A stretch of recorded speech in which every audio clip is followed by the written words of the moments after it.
Come to order. It's another episode of the Saturday Afternoon Movie Club. I'm Geoff, the guy who talks first. Here with the usuals. What's up, Randall? Hey, buddy. And Bjorn? Hey, buddy. All right. And we have a guest in studio, Jeremiah Coughlan. Bitch. Hello. What's up, man? How are you? I'm good. Yeah. This is our third baseball episode in a row, celebrating the opening day. We're going to talk about the movie Mr. Baseball with Tom Sellick. But first, we're going to talk about movies and baseball. Jeremiah works for the Portland Pickles. Correct. Yes. Right. Doing What is it? What is your job title? I'm the on-field host. The on-field host of a baseball game. Of a baseball game, yeah. So, if you've ever been to... they have less in major leagues, but minor leagues, they have just shenanigans that happen, and, I host all of those, and then I'm kind of given a little bit more leash than a normal on-field host because we're not affiliated to anything, and we can kind of do whatever we want. So, I'm not allowed to say anything specifically about players on other teams. I've kind of gotten in trouble for that, but even if they are clearly a belly itcher. Yeah. That's wild. Actually, there was one time where this kid, his last name was De Niro, and then he tried to act like he got hit by a pitch, and he definitely didn't. And he was like showing the umpire his arm, where he's like, "It hit me," and I was like, "Oh, I guess acting does run in your family," which I thought was really good. And then the commissioner of the league was there, and he was like, "Hey, man, you can't do that shit here." And I was like, "All right, fine." The commissioner of the league. There's 4 teams. No, it's huge now. The West Coast League has several teams. Yeah, it's like the footprint is all the way up into Canada. Like it's a big league. Oh, yeah. wow. Yeah. I went to one Pickles game and left, I would say early, but that's not actually how baseball works. Mm-hmm. I was there for several hours. Yeah. And I left when the game would normally have been over. Mm-hmm. But it was that game where the Pickles ended up scoring like 36 runs.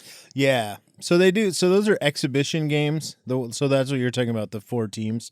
So they do have exhibition games against, we have this, it's called the Wild Wild West League. And there's, that does have 4 teams in it. And those are the Pickles versus sort of like our own farm system. So kids will come to those teams and play for a summer. And if they do well, maybe the next season they'll be on the Pickles. So it's yeah. So those guys, no. So that's 36-0. It's hard to get promoted. Yeah, you're probably not making even if you're the one guy, you go 4 for 4, but you lose 36-0. You could still. You might. Yeah. Pickles games are fun. Me and Billy Wayne were at that one, and we're just sitting in the outfield watching the game, and then all of a sudden, it turns out we were in the bullpen for the visiting team, and they didn't even make us move. They just came out and started throwing and we're chatting. Yeah, it's pretty loosey-goosey. Yeah. Especially those mismatched gear, games. Nike jerseys and Adidas pants and stuff like that. It was really fun just to see that kind of nonsense. Mm-hmm. It would never happen. Yeah. And an affiliated league of some sort. Yeah. Yeah, there's a lot of things that we kind of get away with that, you couldn't pull off it.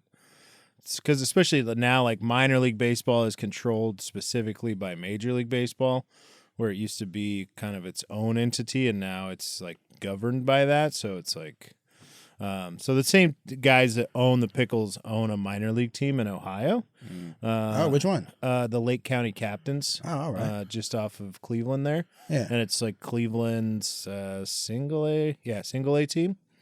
And I've gone out there to kind of help at the start of the season, the last 2 seasons, and it's just a very different vibe when it comes to what's going on as far as what the staff's able to do. Oh yeah, even single A, it's just a little more buttoned up for sure. So you're a big baseball fan. I do love. You've been to a lot of games, not Pickles games, but just in general. Yeah. I was just in Phoenix last week for spring training. I went to 4 spring training games last week. So, wow. Yeah. I've always wanted to do that for the idea of being able to see 2 or 3 different games in a day. Yeah. Like a festival. It's like a festival. Mm-hmm. Yeah. Well, now they have there's a music festival that goes along with it now. It's called Innings Fest. We did that the year or so in 2020. My wife and I went to that, and it's like you see this lineup and you're like, oh shit. Like it's just like it's like Portugal the Man, Dave Matthews, Weezer. It's like just like middle-aged white guy. Like, come to this. We know you're gonna come to baseball. We know you've got disposable income. We also know that you wanna see Jason Isbell, and it's like, God damn it, they nailed it. Yeah, it's a market. Yeah, it was actually super fun. Death Cab, like just, I mean, it's like all of it, man. And yeah, we had a great time. But yeah, I feel like there's less evening games now. Like this last week, I think the 4 days that I was there's only one night game. So mostly 1 o'clock in the afternoon, but that's also great where it's like you get up, you go find breakfast. Like there's always good breakfast in Phoenix for some reason. They have like some really great spots. Go eat a hot dog, sit in the sun, and then find, tacos somewhere and then just chill out for the rest of the day. You've really done a great job showing us your priorities. It was sick, yeah. Played golf a couple days. Hot dog, game, tacos. Mm-hmm. You've really done a great job of highlighting the only good things about Phoenix. Yeah, that was kind of it. Yeah. And it was like supposed to turn into like 105 or something there this week. And it's like, dude, this is March. That's not, like 90s. It was 90s while I was there. And that's like right on the level of where I'm like, it's too much. Yeah. I'm February, March. Arizona is cool. Other than that, don't call me. Yeah, I want to get warmed up. I don't want to get cooked. Exactly. Right? We want to go where it's like t-shirt on that. If it's 75, go where it's 75 degrees because it's 50 here. But don't go where it's 90. That's too much. I was in Tucson. I headlined the little club in Tucson in January, and it was 70s. And the Uber driver picked me up, and he was like, "Where are you from?" And I was like, "How do you know I'm not from here?" And he's like, "The way you're dressed." And I was like, well, and I was literally just wearing like a golf polo and shorts, and everyone else is wearing like down jackets. Exactly, like beanies, and it's like, dude, it's 75 degrees, like, but it just changes. They're different blood now. Yeah. What and all the times going to baseball, have you ever seen what's like the coolest, like rarest thing? Or things you've seen? There's been some cool stuff, actually. What's funny is me and there's a comic in Seattle, Kermit Apio, good buddy of mine. We were at a Mariners game, and we were actually having this conversation. It was like a doubleheader game. And he came to the first game with me, and I stayed for the second game. But and we were talking about how like any given, like you could witness history at like any given sporting event, and that's kind of the cool thing about sports. Yeah. And then the first game of the doubleheader went to extra innings, and so they brought in the catcher to pitch because they didn't want to burn a pitcher for the second game. Yeah. And then he won the game, and he's like the first catcher in MLB history to like record a win. And it was cool because then like the Topps baseball card company does these, like it's called Topps Now, and it's like little things like that. They'll make a special baseball card for it. And Mike Chex, who's the play-by-play person for the Pickles, they got me that card that was like this guy. Neat. Yeah. Luis Torrens like wins a game as a catcher for the first time like as a pitcher.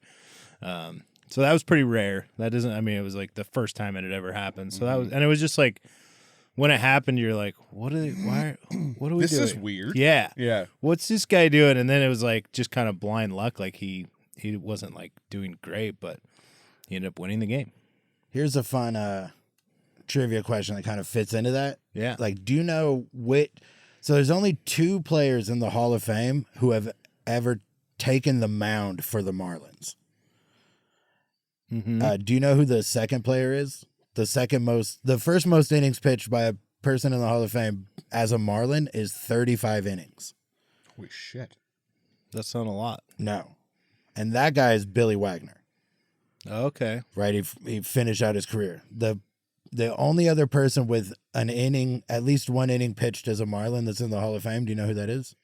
You're not going to. You either would know it right now or you don't know it. The only one I'm thinking of is Dontrelle Willis. It isn't. Like a He's pitched way more innings than that. Yeah. It's Ichiro. Oh. He pitched an inning. His final season was as a Marlin. And there you go. Who was was it Girardi or whatever was managing him then? Yeah. And he Joe was just like, Girardi. who, I guess he asked him if there was anything he hadn't done yet. And he was like, I just want to pitch. So they let him pitch an inning. So Yeah, there are two Marlins pitchers in the Hall of Fame. That's hilarious. Billy Wagner and Ichiro Suzuki. And he's good. He's a good pitcher. Like they Yeah, showed he him pitching. Got before. an inning. He pitched a whole inning. Didn't give up. Did well. The guy I can mean, do just anything. throwing just regular throws. Yeah. Because he could hit that trash can from deep right field. Yeah. So he could throw a strike, and it would be like 100 miles an hour. I think I'd be scared to face Ichiro. I saw Vince Coleman steal home once. When I was a kid. That was pretty cool. That's the only time I saw somebody steal home. I don't know. Well, not in a major league game. I don't think I've ever seen anybody steal home. I was there when Albert Pujols got his 3,000th hit. Oh, nice. That's That was awesome. pretty cool. Yeah. Did you know about it? Oh yeah, yeah. And they made a big. I mean, even though it was in Seattle, they made a big deal about it. Because that's not really like a team versus team thing. That's just like this guy is. Yeah, supposed that's to an achieve individual. Yeah. Accomplishment. So it's like, I mean, they stopped the game for it and like made a whole big deal about it. Yeah. I randomly just happened to be at the game where Pedro got his 3,000th strikeout. And we didn't know that was on the table. Oh yeah. But yeah, it happened like in the 5th or 6th inning, and then they put it up on the screen, and it was in Cincinnati, so we gave him a standing ovation. It was cool. Yeah. I probably would have liked to have known that might happen today. Yeah. Get that anticipation, but just the 6th strikeout of the day or whatever, and all of a sudden everything shifts in the stadium. Yeah. Yeah, it's fun to see. I've been trying to think. My brother and I talk about it. What haven't we seen? Mm-hmm. And I guess I've never seen somebody hit 4 home runs in a game. It's only happened a couple of 10 times ever. So Yeah. I've seen multiple people hit 3. Yeah. I'm trying to think. I've definitely been there for 3, never 4. I was at the game where Cal Raleigh hit his 60th home run this That's pretty last good. year, which like was a big deal. I mean, there's only like 12 or 15 people ever hit 60, Yeah, less than that. Yeah. it's or like there's 10, only yeah. been 12 or 15 times a 60th home run was hit, Yeah. because several of the people on the list did it more than once. Mm-hmm. Yeah. So, right, there might be 8 guys you could see have done that. Exactly. Yeah. That's pretty rad. That was cool. I mean, it was against the Rockies, so it was like, oh, who cares? I It mean, was still a good way to counts. get people in the stadium for the. Was it in Denver? No, it was here. Yeah, it was in Denver, it'd be a Seattle, little weak. That's Yeah. too easy. Yeah, you can't count those. That's 60 home runs. That's pretty. Yeah, a hell of a season. Yeah. I was at the game. I think it was 2010, and it came right down to the end of the season, and Jay Bruce hit a walk-off home run that sent the Reds to the playoffs. Yeah, So that was a pretty wild moment. yeah. That game, the 60th home run was like they won the West on that same game, so it was pretty cool. That was like kind of emotional. Yeah. because I've been watching this stupid baseball team for a long time, and they've been really bad for a long time. And it's just like you get kind of emotionally invested in all this, and like I don't know. I mean, we used to watch them like when I used to go stay at my grandparents' house as a kid. Like they were old, and we didn't, like they watched like Wheel of Fortune and shit. But at the end of like every day, because it's on every day, it was baseball, and that was like what we could like talk about and connect on. And it was like you just get into it. So, and to see him like be so bad for so long, and now it's like, hey, this team's like not dog shit now. Yeah. I lived in Olympia in 88 and 89 or whatever, something like that. So I've been to the Kingdom, and I remember going the year before Griffey and then the year with Griffey. Mm-hmm. Like, and the difference in, Yeah. I mean, there was like 2,000 people there the year Yeah. before Griffey. Yeah. You just would sit where you sit and just look at empty. You'd have your Giant own empty section. stadium. Everybody could have their own section. That place was crazy. Yeah. I went there Pieces a lot. of the roof falling down. You know what's crazy is so like when was it? Like 94, I think it would have been. Or yeah, 93, 94. My cousin knew like one of the groundskeepers, and we went to like one of the Sunday night baseball games, and we got to go down on the field, and it was really cool. Like I met Jim Palmer, like the Hall of Fame pitcher. Oh, yeah. My cousin, who's like it's like a second cousin, so he's older. He's like, hey, go get that guy to sign that ball, and I was like 12, so he's like, okay. I didn't even know who it was, and then as soon as I did, he's like, hey, give me that ball, and I was like, what, who was that? I have the ball now, but at the time he was like, I wasn't gonna go. He was like a grown man. I was like, I'm not gonna go ask Jim Palmer for his autograph, but I send this little kid to do it. But the lady that was a groundskeeper, she was like, we can go up on the roof, and it was like, and then like we ended up not going, and then like the next week was when the tiles fell. Like it was within like the next like 5 days that happened. It was like, man, I would have got blamed for that shit. Yeah. Oh man, have you been to a major league game, Bjorn? I've been to some Twins games. Oh, Twins games. In the old or the new? In Target? Yeah, in Target. Yeah, that's a nice ballpark. Yeah, it's cool because you can see the whole city. It's like a very cool surrounding. But. Yeah. Well, and they used to play in like a terrible dome, like same kind of thing with like not even really fences. It was just like this like the Metrodome? visqueen plastic that they like stretch across the outfield. Yeah. But that is what I picture because that's where Kirby Puckett played. Yeah. It's hard to get that same level of reverence for Byron Buxton. Yeah, that's fair. But it's not for everybody. I'm just old enough to remember Kirby Puckett. Yeah. Yeah, I've been to 20-something ballparks now. I think we're going to go to Coors this year. That's like the one that's still, and then I have like all of sort of like the middle, like Cleveland and Cincinnati and all that we haven't gone to. And then like Florida, Atlanta. My brother, I don't know, it'd be impossible, except for the spring training, like don't count spring training. My brother somehow, he's pulled off going to 2 games in a day at different stadiums twice. Yeah. It's very rarely do the Cubs and the White Sox both play in town. Right. But he was there. He went up one time because they were. And the Cubs were in the daytime and White Sox were at night. So he went to 2 games, 2 parks, same day. Mm-hmm. And then he pulled off Cleveland and Pittsburgh in the same day. Yeah. It's not impossible. Yeah. No. I mean, they're pretty close. And yeah. But that's impressive to pull great. 2 in one day. Coors Field, we went out there several years ago. He got a new car and wanted to take a road trip. So we did a baseball, drove to Denver, and then on the way back, so we went to Colorado, Kansas City, St. Louis, and then home. Mm-hmm. Colorado, every time I go to a baseball game, I like to, because it happens more in baseball than, but I've tried it at like the Blazers games or whatever, and it doesn't really happen that much in other sports. But you go to a baseball game and you count the hats, like how many teams do you see walking around? Because people just go to a baseball game and then put on whatever their hat is. Yeah. And Coors Field was the one where, I mean, I think we saw every hat except the Padres. Yeah. Because they just, yeah. Because no one's actually a Rockies fan. Well, everybody my age or everybody around my age, like, they didn't have a team. They had to pick one, and then one got put there. And that'll happen.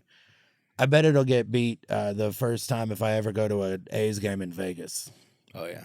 Because there's not a single fucking sports fan, Like, I think it's gross to put other stuff. Like, Vegas should be a separate thing. Yeah.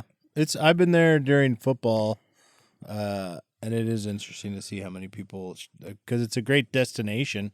Like if you want to see your team play, like, if you live in Ohio and you want to see the Browns play, like that's what happened when I was there. And then there was like thousands of Browns fans that just, because you're like, well, I'm not going to stay here. It's 9 degrees, like, well, let's go to Vegas.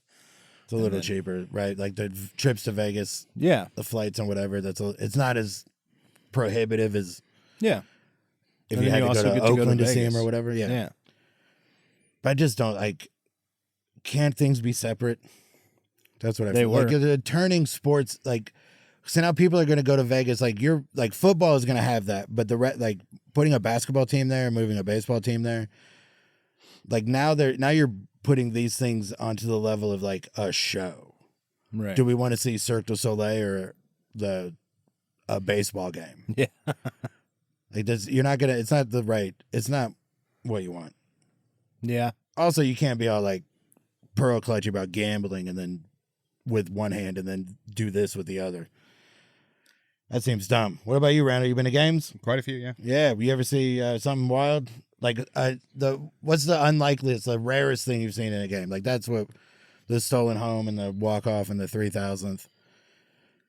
Those are all. I've probably been there for like either Manny Ramirez or David Ortiz hitting 3 runs in a game, Nice. but nothing like wild. No record breaking or inside the park home run or anything like that. Oh yeah, I don't think I've seen an inside the park home run. I the did. I spring saw Prince training. Fielder hit a triple. Yeah. It's less rare than it should be, but He's still big. pretty rare. He's a big guy. Yeah. Spring training, I saw Pete Crow Armstrong hit a little league home run inside. The park. Oh, wow. Yeah. It was cool. Who's he? Is he on the Cubs? Yes. That's a Cub, right? That's a Cub. It's hard for me to remember any of this shit. Mm. A lot of people. I'm Right, barely a lot of tracking names. any of them. I don't know any of these people. There's already too many names, and then this guy shows up with 3. Fuck that. Pete Crow Armstrong. He's like one of my favorite guys. He's a ginger, and it's baseball movies. Yeah. So his mom is the mom in Rookie of the Year Oh, so he's a in nepo real man. life. Yeah, I mean more or less. Yeah. Right. So his older brother played for the Cubs already. junior high. Have you guys seen Rookie of the Year? No. No. Classic. All right. I Well, don't we'll think I've just seen it. we'll talk about that instead. Funky Butt Lovin', man. I fucking love that movie. Yeah. There was no Yeah. better movie. Pitcher's Like got that, a big butt. that movie came out when I was 13. Yeah. And it's about a 13-year-old that gets to pitch for the Cubs, and John Candy's in it. Mm-hmm. And he says Funky Butt Lovin'. Yeah. There was a local movie like rental place in my hometown, and our family friend was like a advertising person, and they put me in the commercial. Like superimposed me into like the pitcher's got a big butt stuff and all that for Sunburst Video so I would have been like 8 or 9, yeah. And I was like, everyone thought it was like cool, but then it was like at school people were like, that's stupid. Yeah, but that's what people at school do. Yeah, There was a guy in my haters school. gonna hate, but yeah, I was famous. When we moved to Cincinnati, the first so I was in the 7th grade or whatever when we did that, and there was a guy there was a girl in my class whose brother was Tom Cruise's stand-in for Rain Man. He just looked enough like shockingly enough like Tom Cruise, and they were was 5 like feet tall. giving her shit for that. Yeah, What are you talking? Like the guy worked on Rain Man for like 3 months. hot water burn baby. Yeah, come on. Why would you? High schoolers are going to give you shit no matter what. Yeah, They don't know. they don't know. We have to mark this down too, because if we can find this commercial online, I've looked. I don't think it's out there. Yeah, this was a long time I think ago. we could look back harder than he could. I think he Yeah. doesn't want to find it. I think it was to be like, it's not there. I typed it in. He spells his own name wrong. Sunburst, find it anywhere. Sunburst Video. All right. So, has anybody seen anything besides Mr. Baseball recently? Yeah. What you got? I saw Undertone. Undertone. Yeah. Okay. What's that? It's an ASMR Gen Z horror movie. I didn't care for it. What makes it an ASMR movie? Because it's mostly just shit you listen to. Oh, 90% of the movie is watching the main character record a podcast. Oh Okay. no. Mm-hmm. That's 100% of what I'm doing right now. are you guys gonna kill me? if I mean, so, try the door. Yeah. If so, it's not on the agenda I wrote. Did I talk about Scream 7 the last time we talked? The last time we were here? No, because I saw it too, and I didn't talk about it either. Oh, okay. Should we talk about it? Have you seen it? I have not seen You it. have not seen it. Well, we're not going to spoil it, right? I won't spoil it. I think I don't think even think I Scream could. 2 was like the cutoff for me. I don't think I've so- seen. I'm 5 man, screams I've- behind. So much commentary on the Scream. I love the Scream movies. Yeah. This one sucked. No, that's too Like, bad. not even fun sucked. It just sucked. Hmm. Yeah, was very disappointed. That's just disappointing. I have a different take on it, but I bet everything that he says about why it sucks is what Why I you would say liked about it. it too. It's not why I liked it. It's Why I liked it. I took it. I bet that the things that you didn't like about it shouldn't really be liked about it, but I chose to take them as this was now the first time where they were, instead of doing something about the genre, they were doing something about Scream. Like how they were kind of fucking with the idea of Scream. The way Well, that yeah, they- because the movies, John put this really well when we left the theater. The movies that Scream would make fun of are no longer being made, so it doesn't have anything to go after except itself. Right. Except it does it in the dumbest fucking way possible. Yes. So now it's just like self-referential on its own. Yeah, but like not even in a way that is like good or tongue in cheek or like makes sense. And the biggest thing that it does that's self-referential takes away a massive element as to why those movies are so good. Yeah. Is it the whodunit part? Or Well, like I mean, yes, the red herrings. yes, but also the thing I want to say is very spoilery. All right, we won't do so it. I'll, We'll, I'll drop Alright. it, but we'll scratch that itch in a minute. What about you, Bjorn? Randall's upset. I hated it. I hated it. I rewatched The Goonies. I hadn't seen it in a long time, and I was just in Astoria, and we were just like, let's watch this because we drove by the house and stuff. Fun movie. I don't know. It's great still. It's such a good movie still. Yeah. It'd been a while. Yeah, Goonies Why'd is you great. go Goonies instead of Kindergarten Cop? I don't know. That might be on the list of the next one. Why? He didn't drive by the school. He I didn't drive by the house. school. I went by the house. I'm saying Goonies gets all that Astoria love, but there was so many like I didn't. bad movies. Here's that- what the first time I went to Astoria, I knew that the Goonies house was there. I did not know that that's where Kindergarten Cop was filmed. And finding the house, I drove by the school and was like, "Oh my fucking god, that's the school. That's Kindergarten Cop." It's not a Duma. I've seen Kindergarten Cop way more than I've seen the Goonies. Yeah. What about you? Seen anything that Ninja wasn't- Turtles 3 too. Ninja That Turtles one's 3, Secret the Turtles in Time. Yeah, Turtles in Time Turtles or in whatever. Time. I guess it was filmed there too. Oh, Oh, okay. I thought you I said thought you you were saying saw you it. just no, watched it. no, Yeah. that's the other one that they advertised that was like Yeah. shot I mean, there. there's been a few. Free Willy. Wait, you mean it wasn't shot in 13th century feudal Japan? Fuck. Spoilers. What a wild place for it to be instead. We're Yeah. going to go back in time to feudal Japan. What looks like that? Have you seen Kindergarten Cop? You know, in the movie Stakeout, when they're in the yard? The yard. Let's film it in that yard. That's the hunt. You ever see The Hunted? It looks exactly like 13th century. Movies? Yeah. What have I seen? What This was is the part of last- the banter section. Yeah, what was the last movie I sat down and watched? I've been watching quite a bit of movies. I guess Hamnet. I watched Hamnet. I heard that was good. Yeah, it's fine. Okay. You know, I mean, yeah. I'm surprised it didn't win Best Picture because usually when William Shakespeare's a character, it wins even if it's not the best one. Yeah. That's based on one other thing. One movie. Mhm. I mean, if Harvey's he can't really do the whisper campaign for this one, Yeah. so he talks too loud now. What else have I seen? Well, I actually did just watch Pulp Fiction. Oh, yeah. Oh, how's that? It's good. It's pretty good. Holds up. Yeah, it does. I think it was like I drive a lot, so I listen to a lot of podcasts. So Yeah. it was like a movie podcast that was talking about it, and I was like, God, I haven't actually just like sat down and watched that in quite some time, probably since college, honestly, like all the way through. And it that was probably still- somebody else's idea. Yeah. Every 22-year-old knows has a 22-year-old in their life that is insistent. Mm-hmm. Kind of enduring for that movie, like that it still has that. Yeah, and it's still really good. You know, I mean, Yeah. obviously there's like things that where you're like, why is this? Why are we doing this? This seems like a bad idea. I don't think you should say those words, Quentin Oh, sure. Tarantino. But yeah. It did give us a real 1-2 punch of oh, we're gonna like this guy's movies, but not this guy. Yeah. Between him and Reservoir Dogs and him and Pulp Fiction, it was like, let's keep this as a name on a poster and not a person we know about. Right. Yeah.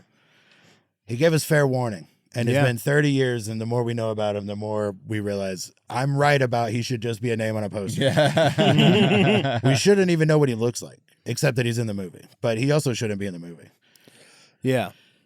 But at least he didn't make someone else say all of that. That's also true. What else? I've been watching kind of older stuff like that. I watched Do the Right Thing recently. Spike Lee, which is pretty good. Danny Aiello is really good in that. Man, we're coming up into a conversation we had earlier that we won't have on air yet, but this is what I'm talking about. That's rad. Okay, so here's the one I've seen. I don't know. I don't want to spend too much time. We could talk about Pulp Fiction forever, but Yeah. that's not what we do here. I saw the movie War Machine. All right, it's on Netflix. The Netflix one, yeah. It's the tagline or whatever. It's a lone survivor meets predator. Oh. And it stars Alan Ritchson, the guy that plays Reacher on the TV show Reacher. Yeah. And they don't give him a name. He's just a number because it's Ranger training. So they dehumanize the candidates or whatever. So he's number 81, and he's got a similar enough backstory that it's very easy to watch this movie and be like, that's Jack Reacher. Oh. So I loved it. He's doing Jack Reacher shit. He's wearing an army uniform the whole time or whatever. So that's also stuff Jack Reacher's done. Yeah. And the movie itself is pretty cool. It's not the best, but whatever. Aliens and fucking military guys fighting. It's what I like in a movie. Oh, what do you know? I don't like to watch movies of stuff I've done. That's why I've never seen Is This Thing On. Yeah. A movie about a guy that gets divorced and then gets his shit together through comedy. Come on. Yeah. I don't need to watch that happen in 2 hours. It took me 3 years, you motherfucker. Yeah. I'm good. All right, Mr. Baseball. That's the movie we're talking about. 1992. Tom Selleck. You got the context, Bjorn? Yeah. So the IMDb scores, there was only the audience, which was 6.1 out of 10. What do you mean only the audience? They didn't have the Metascore on there. Oh, that's right. You said the Metascore. I never said the Metascore. Oh, okay. Well, Roger Ebert gave it 4 stars. 4? Yeah. Oh, shit. I read his whole thing. He loved this movie. What was their Rotten Tomato score? Rotten Tomatoes was 41 audience and 12 critics. Wow. Critics didn't care for it. Interesting. Matter to the audience. I do feel like, again, this is like, how are they this wrong? Like, how is Roger Ebert giving it 4 stars and everybody else is like, this is dog shit? I will say that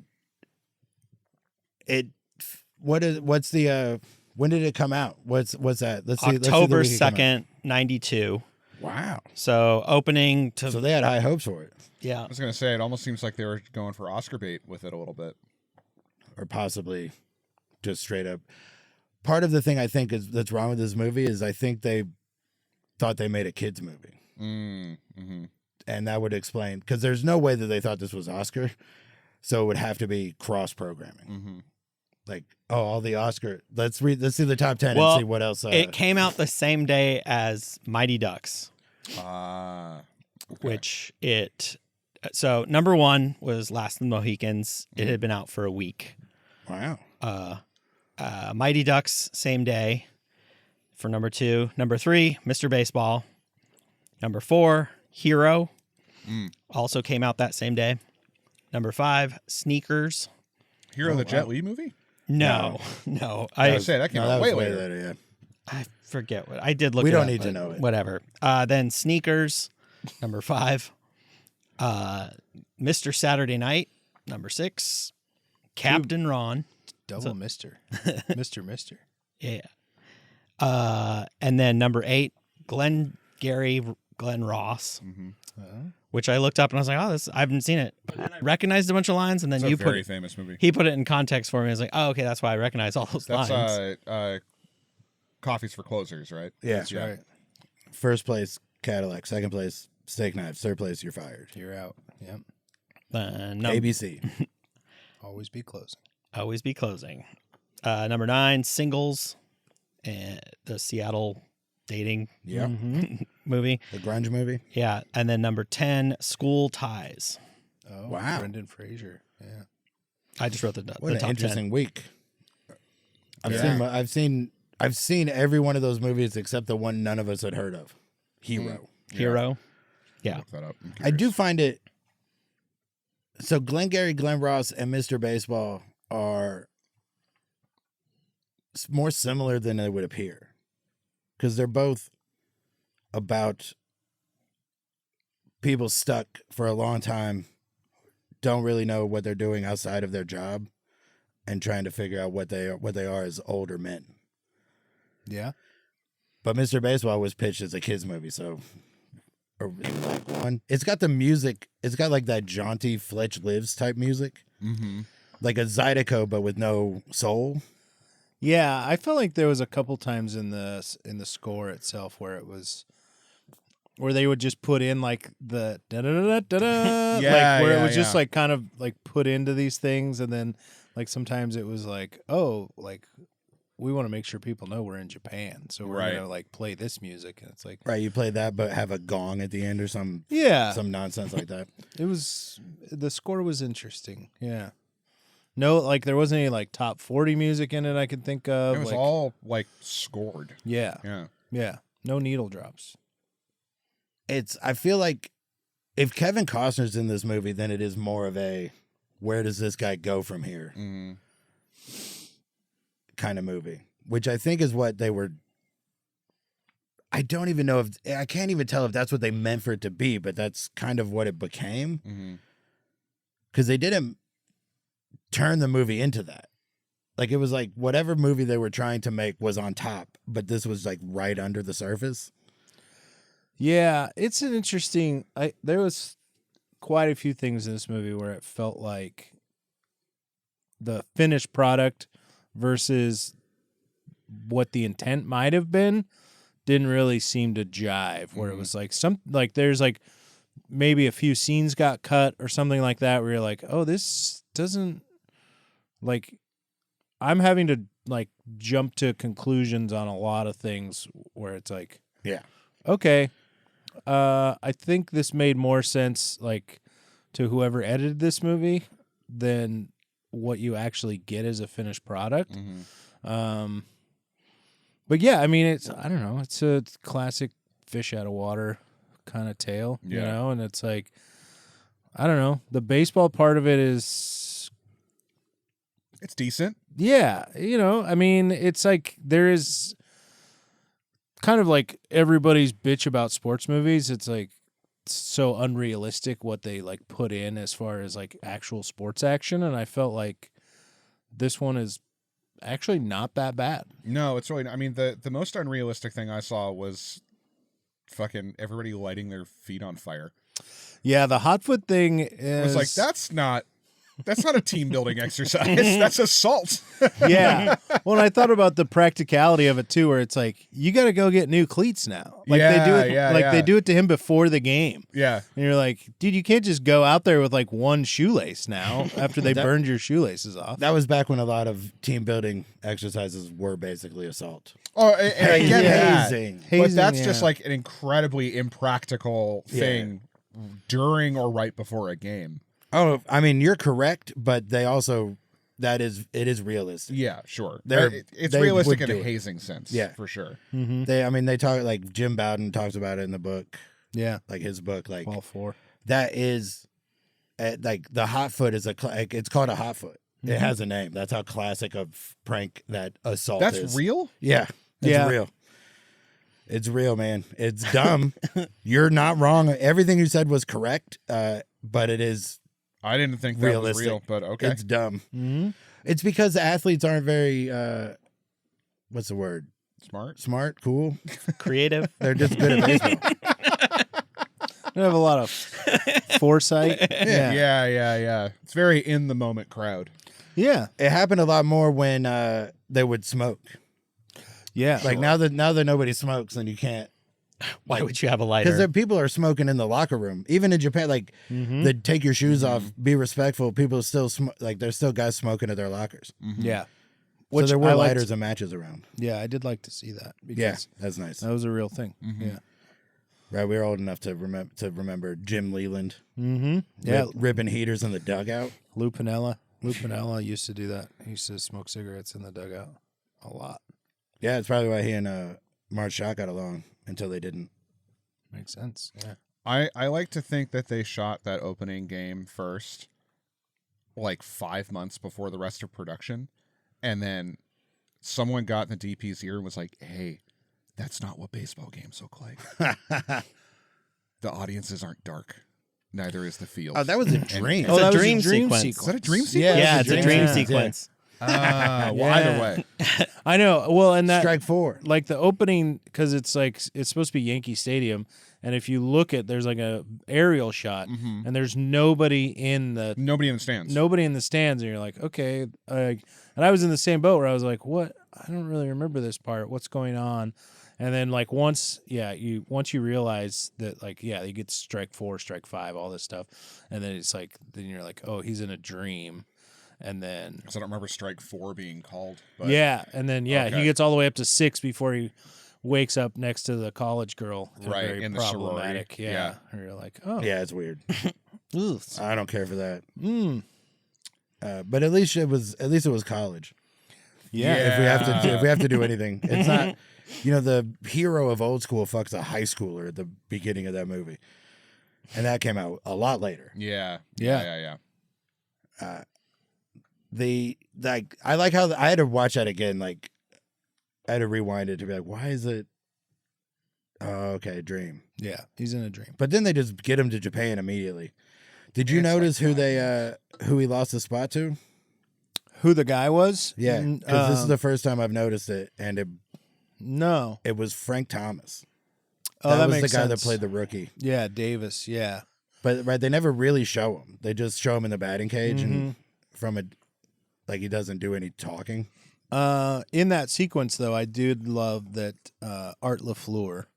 That's the guy who's the manager. The manager that tells him he's going to Japan. It's the third baseball movie I've seen him in. Yeah. So he's in The Sandlot. He plays the great Bambino, in The Sandlot, and then he's in He's in The Field of Fan. Dreams. Oh, he's in Field of Dreams too. Oh Is he in shit! the So fan? 4. Yeah. Okay.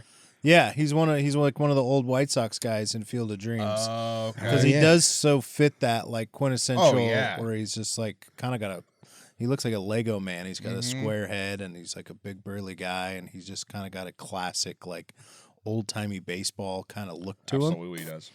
So yeah, he's the manager, and then I don't know who the other guy is, but the two of them sitting there spitting chew spit into the same bucket. It was just like classic. I love that. It's that scene is from a different movie. Like it feels like that would be like a sports spoof. Well, it feels like the kids part Yeah, of the movie. Mm-hmm. right. The whimsical tobacco chewing. Yeah. Yeah, because that would be part of a kids movie. A kids baseball movie? Yeah, 100%. Yeah, I was thinking of because Art LaFleur made me think of like Chelsea Ross. You know, Chelsea Ross is he's a guy who's in Major League, and he's The got Last like, Boy Scout. Yeah, he's been in like all these sports movies, but he's always just like this little bit character, you know. And like he was he played the coach in Rudy. He was in Hoosiers. He was in The Express. yeah. Like he was just like, and he's like a quintessential. You're like, that's the same guy. Mm-hmm. And he was he was like the old Christian guy in Major League. The guy who's like, you trying to tell me Jesus Christ can't hit a curveball? That guy, that's Chelsea Ross. Yeah, he drinks Joe Boo's drink and then gets the bat hits him in the head. Exactly. Yeah. So him and Art LaFleur have like this almost like Mount Rushmore of like bit guys where you're like, oh, that's that guy. Yeah, Right, yeah. you send the message and whichever one responds first is in your movie. More or less. Yeah. Mm-hmm. We need one of you who's free. Yeah. That's interesting. Art LaFleur. I wonder if Costner knows that this dude's been in more baseball movies than him. Costner's been in 2. Major League, Bull Durham, For Love of the Game, I think that's it. and Field of Dreams. Okay. I mean, he So hits a Force golf of the ball Child. with a baseball bat and tin cup. Does that count? That's close. It was I mean, he close. hits a golf ball with a baseball bat and Mr. Baseball. He does. Tom Tom Selleck, Selleck does. which was very fun to do in real life a couple years later. Mm-hmm. This is where this movie fits into my movie history. I was allowed to pay-per-view 2 things growing up, and the first was Mr. Baseball. Oh, wow. They let me and Troy, we got it on pay-per-view. Watch it at home. Great. Yeah. I definitely think we got the VHS. We rented from Sunburst Video. Oh, sure. The VHS of Mr. Baseball. It was the same kind of thing where it was like I was a kid and I wanted to see it, and then I think my parents were like, like the first time where he's like, "You got any naked pictures of your wife?" And they're like, "Oh, well, this might not be a kid's movie." Yeah, and just like I don't know. There's a lot of lines in it that are very like sport, like where he's like when he first meets all the team, and he's like, a bunch of big swinging dicks, and it's like, I think, I don't know. I really like the element of like his interpreter not interpreting him. And it's like, that made me think of like, like we have guys like Shohei Ohtani, right? Who like maybe speaks English, but definitely has an interpreter and all of that, and it's like, how often does that happen where they're like, well, I'll give you the cliff notes and like clean it up and Right. I thought that was like a good tension point for the movie. It's because of the Shohei gambling thing. There was a lot of research was done into it, and that guy would get fired. Like if there's another person in the room that speaks both languages, that interpreter would get fired. Yeah. It's a very like they really as that is a job, they take it very seriously. Yeah. You can't do that. Well, yeah, and then you find out later that the coach speaks English anyways. Yeah. And so he's like interpreting the wrong, or it's like he's making all these like wisecracks and stuff.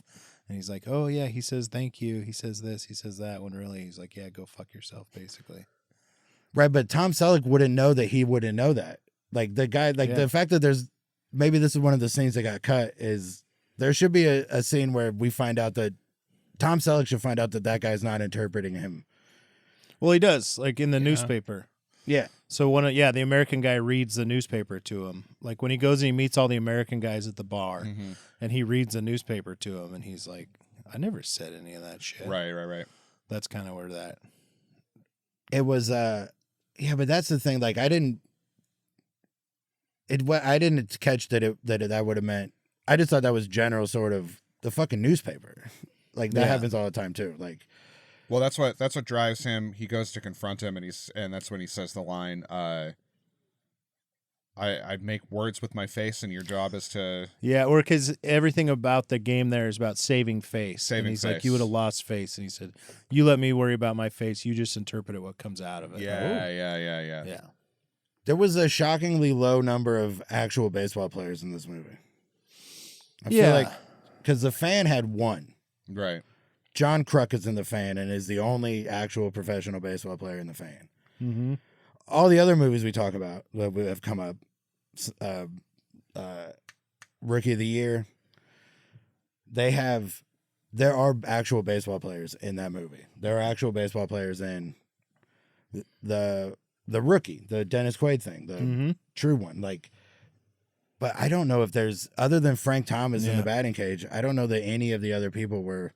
Maybe that was part of the allure, budgeting wise, where like we don't have to put any like known American baseball players because the whole baseball sequences all take place in Japan. Right. So we could put anybody in there and it wouldn't matter. Yeah, but you could throw in somebody at that bar, John Kruk, or some like an older guy. Mm-hmm. Yeah, it wouldn't be. I mean, for budgeting, it would probably cost the same. Yeah. I don't know. It's interesting. I did notice one of the American guys at the bar had a pretty sick rat tail. Yes. Which was great for 1992. Yeah, I assume that guy used to play for the Phillies. Definitely. The rat tail is a real. I at least am friends with Darren Dalton. It has that vibe. Mm-hmm. Yeah. Yeah, it's interesting. And then like Dennis Haysbert, who is in Major League, like the crossover of like these sports movies, which that's where that guy would have ended up, because just because he hit that home run at the end of Major League doesn't mean he can actually hit curveballs now. Yeah, He would have ended up in Japan. That might have been a better movie if Serrano from Major League is now in Japan, where he's crossover. like he's already a fish out of water in American baseball, and then we send him to Japanese baseball, and he's like, you know, lighting things on fire and have his little Jobu and all that stuff. Like, I don't know, maybe they'd be more accepting of it there. I don't know. It's hard to say. Like, but yeah, I liked the relationship between the two of them in that movie too, where it's like, okay, you're the only other American on this team. Like, I'm going to rely on you to, you know, like, tell me, you know, that I have to wash my ass before I get in the tub and all that stuff. Right. But then, like, by the end of it, it's like he's such a little baby about everything that Haysbert's like, you know, that's actually why I liked it here, is because I didn't have to fucking deal with guys like you. Yeah. And he says that. He's like, and now I don't even have that, you know, and it's like. That was why this movie's not a kid's movie. Yeah. Like, cause it's a movie about a guy trying to figure out what he is if he's not this anymore. Mm-hmm. And they don't go all the way with that. No.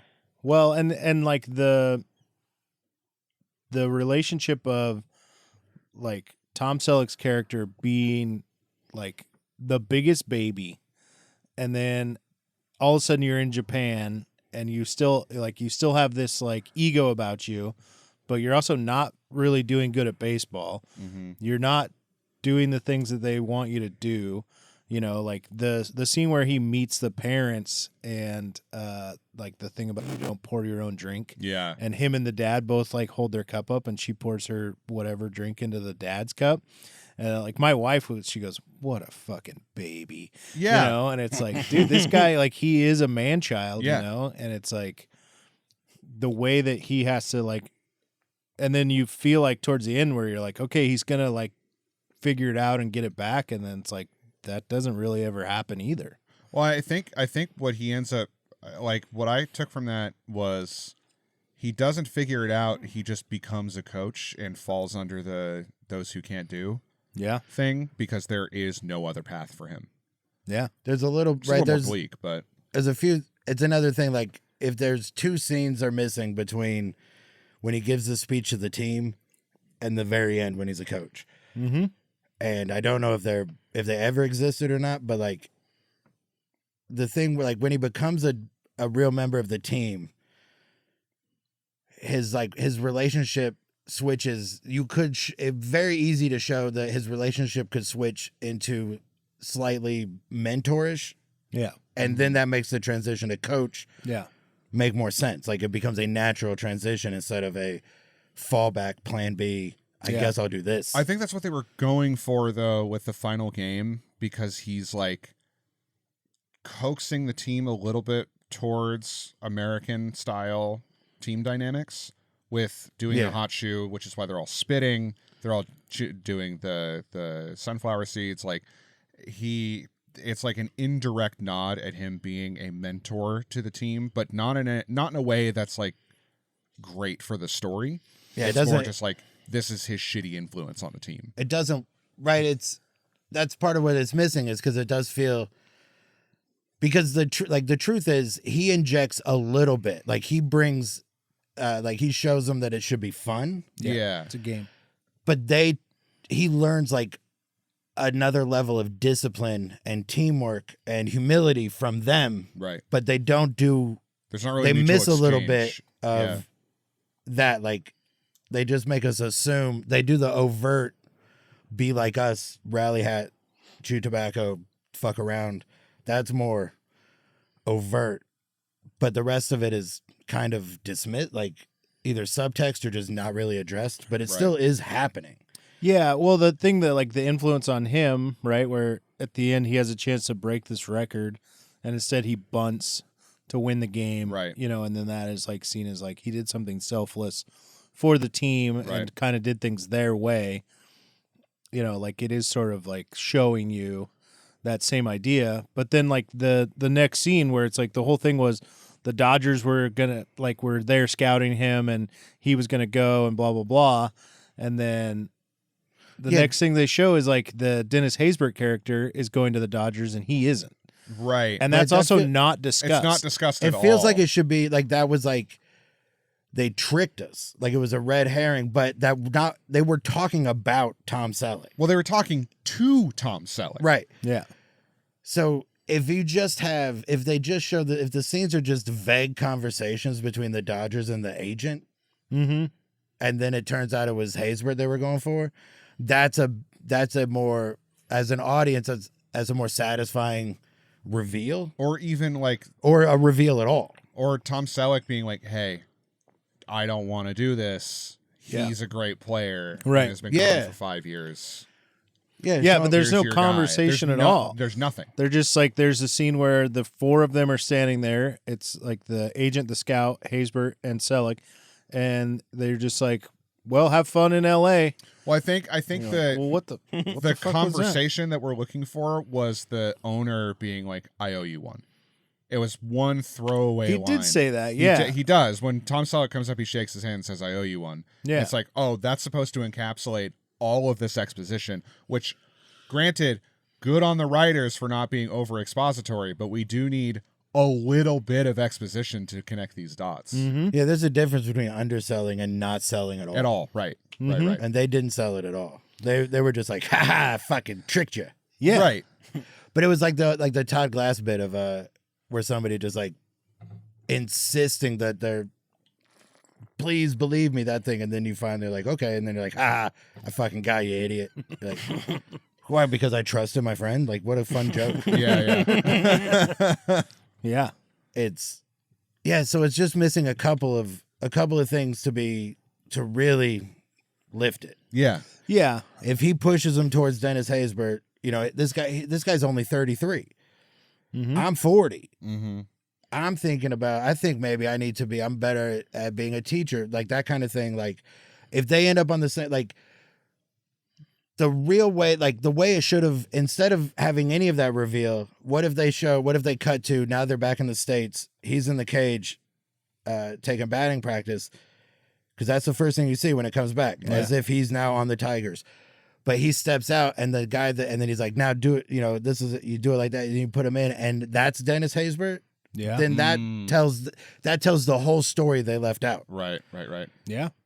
They were there to scout him, but he worked all this out. Now he's the hitting coach for this team, and got him to sign Haysbert. Like that's even less words than you don't have to say I owe you one. It's no words. It's no words, but tells more of the story.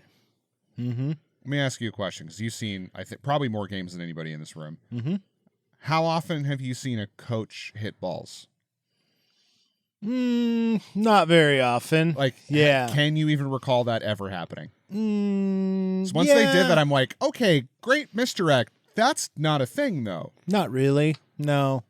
Yeah, I mean, unless he was just like goofing around, but right. But like they didn't present it as that. Right. Like, you're definitely supposed to think like, oh, he's at spring training with the Tigers now, cool, And then the next thing, it's like, oh well, actually, I'm just here as a coach. Right. But yeah, it is sort of a weird thing that definitely doesn't happen. There was another thing too, where they kind of invalidate their own thing with his story arc, in that the whole reason he and the lady stopped talking, get that fight, is because he's supposed to go to L.A. and play for the Dodgers. And she's like, well, I'm not going to go. I have a life. I'm a person, blah, blah, blah. And then she's just in Detroit with him. Yeah, they're in Florida, but the dad shows up and Dad says, I know you love him. Also, I'm going to speak from the heart. Doesn't address at all that she still is an independent person who wants to have her own life. And she's like, I'll go, but I need a plan. And it's the same thing where she picks up a phone call and says, I'll have it to you in an hour. And it's like, okay, so we have to assume from this one line that you are maintaining a job, that you like, you moved for a reason. Yeah, she's going to fax stuff. it. She's working remote now. Right. She's on Zoom. Also, did anybody catch that it was daytime in both locations across the planet from one another? Wasn't it L.A.? Wasn't it L.A. though? Well, no, she was in Florida, so they were at spring training for the Tigers. Which No, I'm talking about him being in Japan on the phone with his agent, Who's in L.A.? Yeah. Can it be daytime in both places? Well, because there is in the a summer, scene where he says good morning, and then he goes afternoon here, buddy. So they did sort of address. They allude to a time difference. What's the but time difference between Japan and here? Isn't it like pretty extreme. 5 hours? I think it's more extreme than that. What if her dad is at the spring training game too? Like he got a job in the coaching staff. There you go. It's an Solves 8-hour that. difference. How many? 8 hours. It's 8 hours That's not Japan that to bad. here. He calls him at 9 in the morning and it's 5 in LA or All right. whatever. All right. It can I'll be buy light that. out. It's still a little. Yeah. I did read that was busted. that misnomer. People were like, "Oh, if it was New York, but it's Oh, L.A." sure. Yeah. Because everyone thought it was New York. So I had the same thought, and then I looked it Was up. it L.A.? Yeah, he's supposed to be. I in mean, even LA. New York, it's still. New York is only 3 hours further than LA. Right, but So that's only 11 that's hours. the wrong way. And in the summer, Isn't Japan? whichever way it is, it's an 11-hour difference. So it's either if it's 9 o'clock, if it's 8 o'clock here, it's 7 or it's 9 o'clock there morning. Yeah. Whatever direction it goes, it would still be. It's still possible in the summer. In the winter, no. Mm-hmm. But in the summer, you have a little longer Right. days, whatever. Mm-hmm. But also that, like, if they wanted this movie to win an Oscar, The Agent is better. Yeah. It's not that Doc fucking- the Agent is not Whoever great. that dude is. Yeah.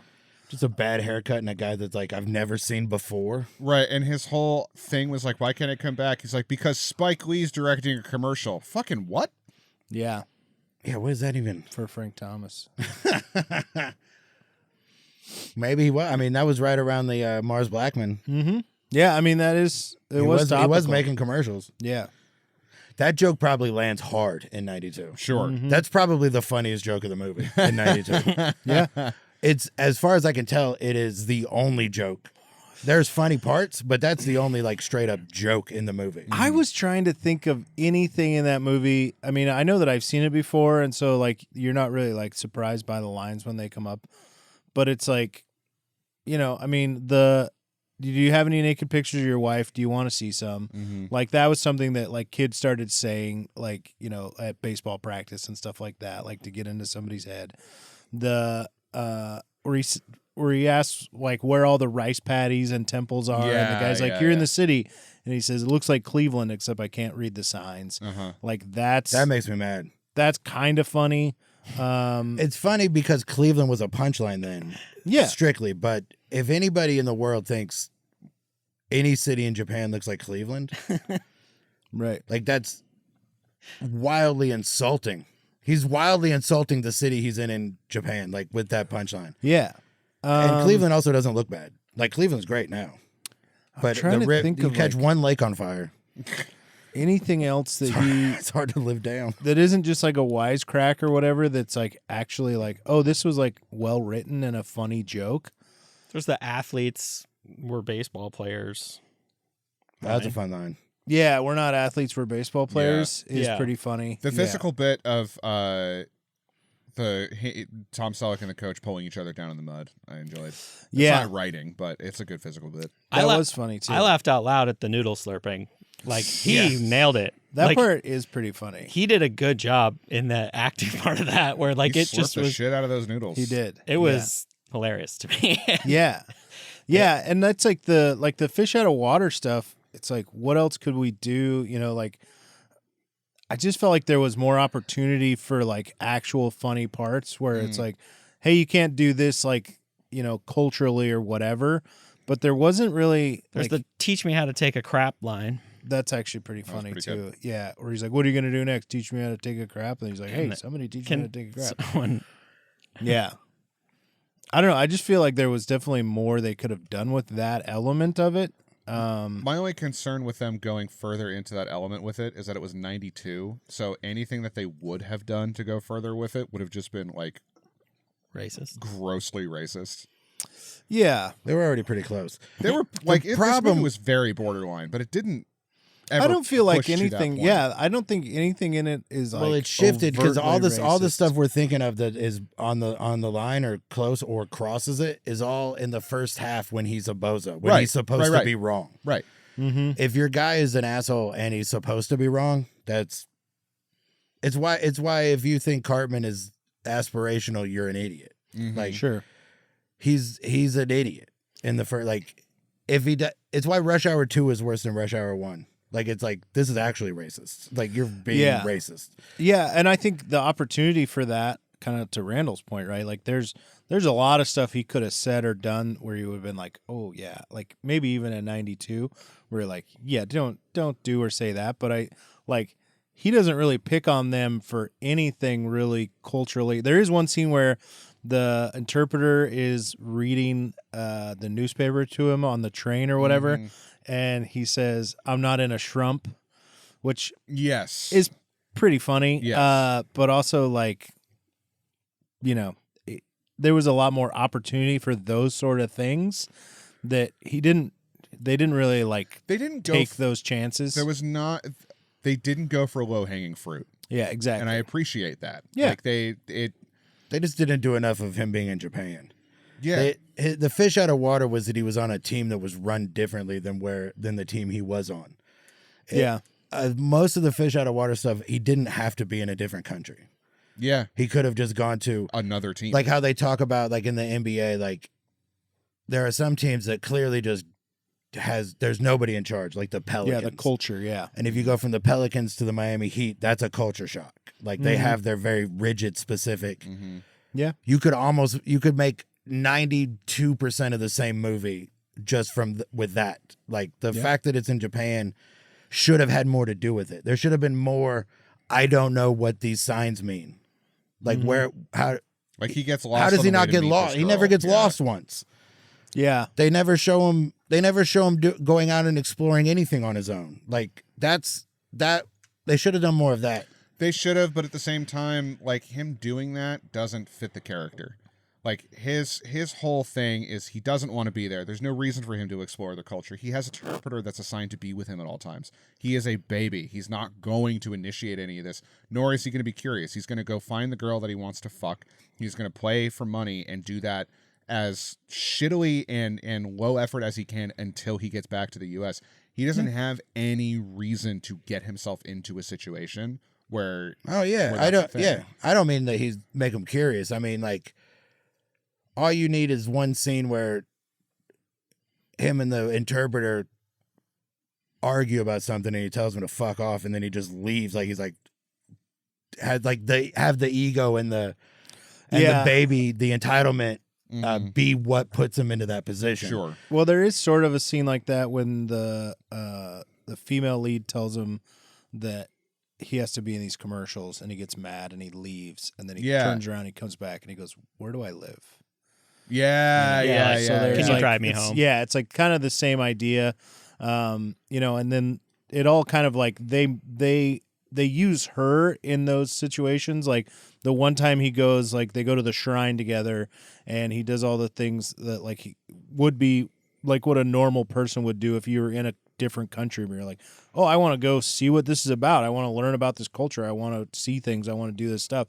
And instead, he's like just going with her because he wants to be with her. Right. And that's like the one thing that he does. And then, like even the food stuff and like going to the grandparents and seeing all these different things is like tied to her.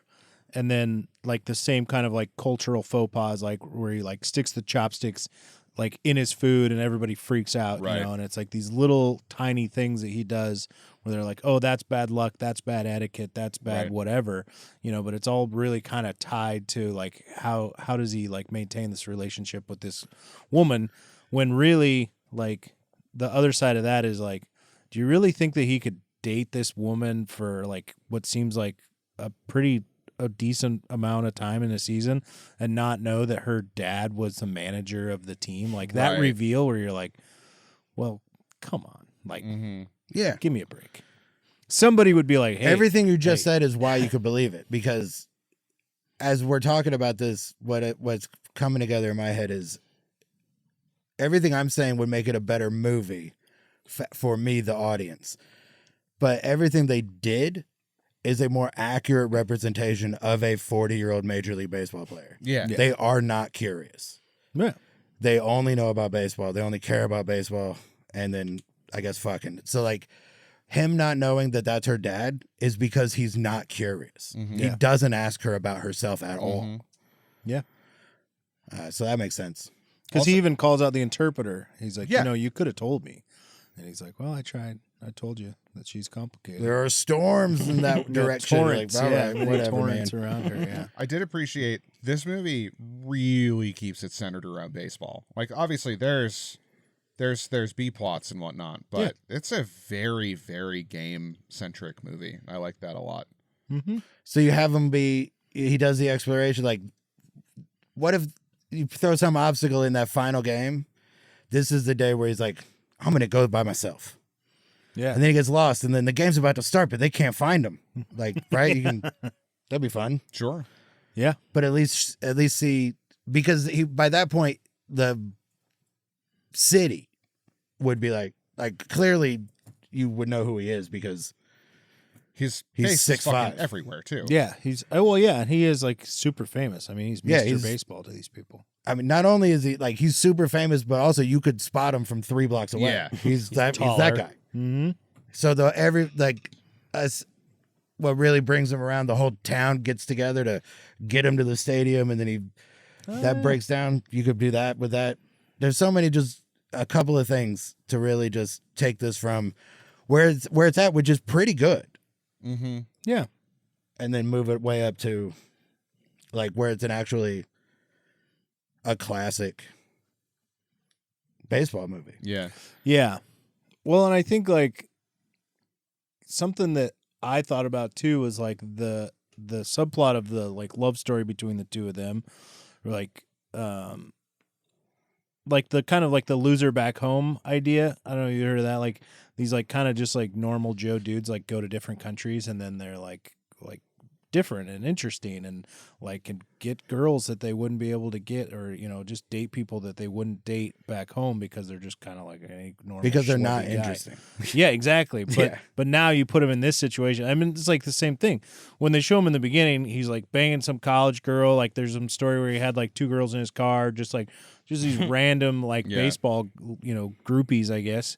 And then is like the way that they're showing it, and then it's like, well, now he's found like this like very put together, professional, like interesting woman, and it's like, well, only because they've like dropped him into this completely different situation. Right. Right. Women like that in America know better. Yeah, exactly. Yeah. Yeah, he wasn't like dating like the PR lady for the Yankees or anything like that, right? No, Where he she's was like, "Get sleeping the with fuck girls who outta wanted here." to sleep with baseball players. Yeah, Not exactly. him, baseball players. Mhm. Anybody. Mm-hmm. Any baseball player. Yeah, Right? The Susan Sarandon. exactly. Yeah. Well, I mean, Mr. Baseball. What else do we have to say about it? I liked it. I hated it, but Lay it on us, I Bjorn. will- Let's hear it, buddy. you know what? Same point as Randall. Too much baseball. I want more exploration. No, my favorite thing on IMDb is there's this keyword section, and the number one key. So you can look up movies via keyword. So they'll just be random things, and the number one. Hold on, we just had a Bjorn's Corner. He just explained Yeah, the word keyword. I did. So they're like But words. They're like words. You click on them. but they're a key. He's But- doing it again. It's like a genre on IMDb, Yeah. and I found the number one for this one. Keywords are a genre? No, we'll see. It's like a genre. Don't stop it. You fucking cut it out, right? It's a corner. It's not a roundabout. It's Bjorn's roundabout. Roundabout. Your roll to Roundabout. Where do I put the silent J in roundabout? Be out. You're turning it into a roundabout. The number one keyword for this one was male rear nudity. Yeah, it was a lot of butts. A lot of butts. It Yeah. was a lot of butts. Yeah. I thought that was fun. So you hated it, but you liked the butts. Yeah, the butts were nice. Okay. This is so funny. I got to find out what. Where to put the J in corner? No. I just want to point out that that's not the number one on mine. So, So maybe maybe you search search that. I've male never rear searched nudity more than I do. Probably. What a weird way to search for that. Yeah. What movie you want to watch tonight? Let's see what butts are out See there. what other butts movies. Really? Keep What's cro- yours say? Is there a sports movie with a lot of Mine rear male says nudity? no dicks, but it seems says- like there will be. It's Yeah, it's a long thing. It's like it just say don't worry. There's no dicks. You're But gonna it seems think like you will. there should be. It says keywords, subgenres, baseball, sport, plot details, male rear nudity. And then it also says men shower together, male nudity, wrapped in a towel. There is some wrapping in towels. A lot of towels. I mean, there's a locker room. That is, I didn't even, my phone's on airplane mode. I don't even know what it says. The scenes where they do, like, would you want to, like, shower like that? I don't know. Just, like, where they're on, like, a little stool, and you just sit there and you, like, scrub yourself down like that, and then you get in a tub. Like, I don't know, man. I'm honestly afraid to go to Japan. I feel like my legs would be asleep the whole time. It's like you gotta sit on the floor. I'm gonna go to Japan and be I'll be a goddamn trillionaire because they'll be like, this guy invented chairs. Or not, or I'll just get run out of town. We already know about him. Fuck you. We're not big fat fuck Americans who need to sit with our legs dangling. We're lithe. Stupid. Anyway, we did it. So you hated it. You hated liked it. You I liked liked it more than you thought you would. I did. I liked it more than I thought I would, and I've seen it. Like I liked it more than the last time I saw it. Yeah, I mean, I probably hadn't seen it since I was a kid. But yeah, I mean, it's fine. It's an okay movie. You know, like I said, there's a lot more opportunity for it to be really funny. Yeah. And it's just sort of like, I just have snarky quips. It could be both. Like, it could be, you could make it funnier and better, like very easily. Without, you don't even have to make it longer. Just take a couple of things out and put a couple of things in. Mm-hmm. I think I like the idea of this movie a lot. Like what this movie could have been is 4-star fucking amazing. And it's and I could see that. So I like it more than I probably should, more than it deserves. Someone reached out on either email or social media and was saying they wanted us to bring the questions back, to which I said, I'll try and work some stuff in, so I'm going to shoehorn. All right. If this was made today, who would you cast? Oh, boy. Ryan Reynolds. Ryan Reynolds, huh? It's not a bad choice. He's about the same age now. It would be Probably a little it older. would be Glenn Powell. Who would you want to cast? Tom Sellick. I Still. want him to be old. Now, honestly, I think 75-year-old. honestly, I Tom think Selleck. I would take. I think this is one where I do want Glenn Powell because Okay. he's good at baseball. Sure. Like that baseball, the Linklater, Everybody Wants Some movie. Like he looks and can, like he's a very believable baseball player. Sure. Tom Selleck is close, but he's so tall Tom that it Selleck doesn't. would somehow make the dad coach. Yeah, Yeah, I didn't feel like even the scenes where they show him like in a batting cage, like He was clunky. he was clunky, but it also didn't feel like there wasn't like a stunt double. Mm-hmm. And like they would show him like hit the ball, and then it'd be like, "Oh, that was a home run." And you're like, "Well, there's no fucking way that was a home run." But Right. but still he hit. did actually hit the ball. Yeah. He did take batting practice in a bunch of spring training games, and he played. He has an official at bat in a spring training game Yeah. for the Tigers, and he fouled off a pitch, which is more than I could do Yeah. It's decent. Yeah. in a major league game. I want to know at-bat. more about why Bjorn hated it. I just thought he was an asshole and he didn't learn anything, and then they just came around on the end. You know, Did you miss the second half of the movie?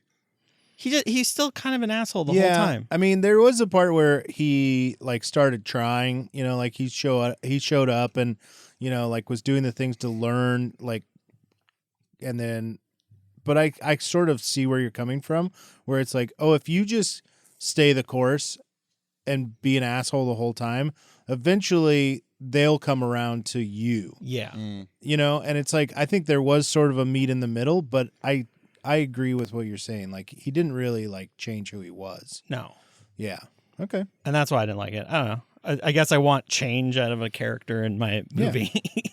No, I was just curious, like, if Yeah. there was something specific besides, Just not. just him being an asshole. Yeah. Yeah, I don't know. I just didn't like how he didn't get nicer at the end, really. He just still kind of, it's like, come on, man. Stop spitting on the on the field or whatever, Yeah. Like, I think the big payoff is him bunting instead of breaking the record. Yeah. And you're really supposed to see that as like a selfless act of him like doing something for the team instead of something for himself. yeah. But I mean everything. It's still him ignoring the manager though. Yeah, it's still in defiance of what the manager's like. Yeah, go ahead, hit, and he's like, "All right, fuck you. I'm a do the opposite." Yeah. That was all. What were you gonna say? Yeah. All right. So, Mr. Baseball, what you got anything to plug, Jeremiah? And some fucking point. Let me get the release. Hang on. It's not that far. It's not that far. How far? See, It's like the 10th, April 10th. April 10th. By then I'll be in Milwaukee. I'll be opening for Erica Rhodes. Nice. In Janesville, Wisconsin. So not Milwaukee, but Janesville, suburban Milwaukee. all right. Love Erica. At the Comedy Cabin on the 10th and 11th. Yeah. Oh hell yeah! Check that out. So tonight Yeah. and Yeah. tomorrow. If you're listening to this right now, Yeah. come on out and see me. Both Jeremiah and Erica are very funny. Go see them. It'll be fun. Yeah. All right. What do you got? You got I don't your got list, anything. Randall? Yeah, the list. All right. This is my podcast. Keep listening. Check out the Patreon. We got some stuff. All right. Meeting adjourned.